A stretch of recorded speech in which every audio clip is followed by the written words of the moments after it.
الحمد لله والصلاة والسلام على رسول الله عن أبي مالك الأشعري رضي الله تعالى عنه قال قال رسول الله صلى الله تعالى عليه وسلم القرآن حجة لك أو عليك صدق الله العظيم وصدق رسوله النبي الكريم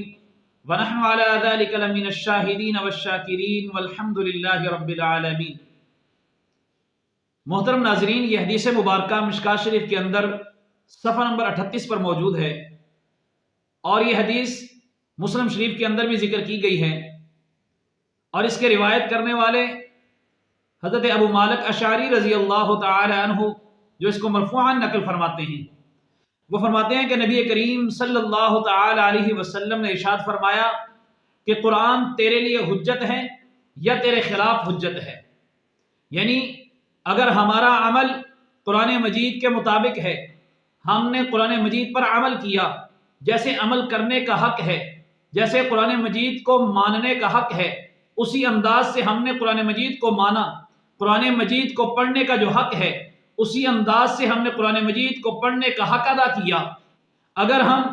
قرآن مجید کے تمام حقوق کو پورا کرتے ہیں تو پھر یہ قرآن مجید میرے اور آپ کے لیے نجات کا ذریعہ ہوگا، پھر یہ قرآن مجید میرے اور آپ کے لیے باعث نجات ہوگا، پھر یہ قرآن مجید میرے اور آپ کے لیے سفارشی بنے گا، پھر یہ قرآن مجید میرے اور آپ کے لیے باعث نجات اور باعث عذاب قبر سے نجات کا ذریعہ بنے گا۔ یہی قرآن مجید ہمارے حق میں اللہ کے ہاں سفارش کرے گا، ہمارا سفارشی بن کے کھڑا ہوگا اور اللہ رب العالمین کے سامنے دست بستہ سوال کرے گا، اے میرے مالک، میرے اس بندے کو معاف کر دے جو میری تلاوت کیا کرتا تھا اور تلاوت کرنے کا حق ادا کر دیا کرتا تھا، قرآن مجید کو پڑھا کرتا تھا اور اس پر عمل بھی کیا کرتا تھا۔ اور میرے محترم ناظرین، اگر خدا نخواستہ ہمارا عمل قرآن مجید کے خلاف ہے، ہم نے قرآن مجید کو مان تو لیا کہ یہ اللہ کا کلام ہے لیکن اس پر عمل نہیں کیا،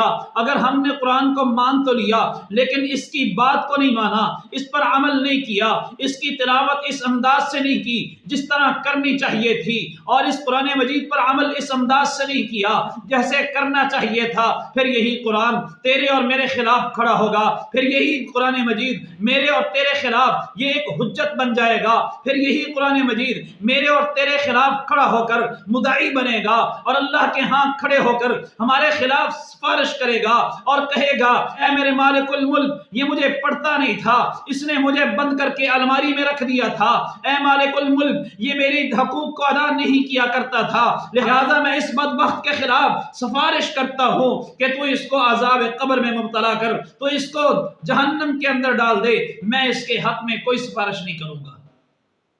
وہ قرآن مجید اس بندے کے خلاف کھڑا ہوگا۔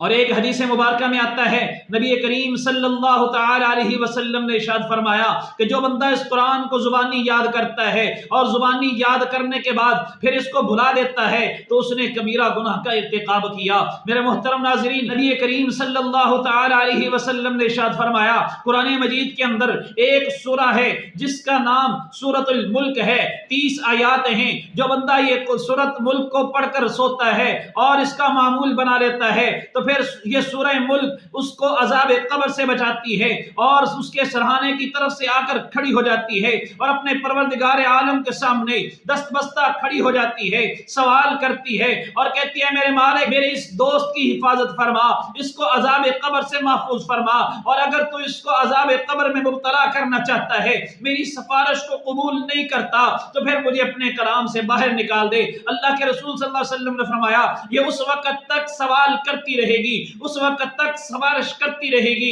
جب تک اللہ تعالیٰ اس کو معاف نہیں فرما دیں گے۔ تو معزز ناظرین، یہ قرآن مجید یہ تیرے اور میرے لیے جیسے ہدایت کا ذریعہ ہے، ایسے ہی ہمارے لیے یہ نجات کا بھی ذریعہ ہے۔ محترم ناظرین، اللہ رب العالمین سے دعا ہے اللہ تعالی ہم سب کو اس قرآن مجید پر عمل کی توفیق نصیب فرمائے۔ ما علینا الا البلاغ المبین۔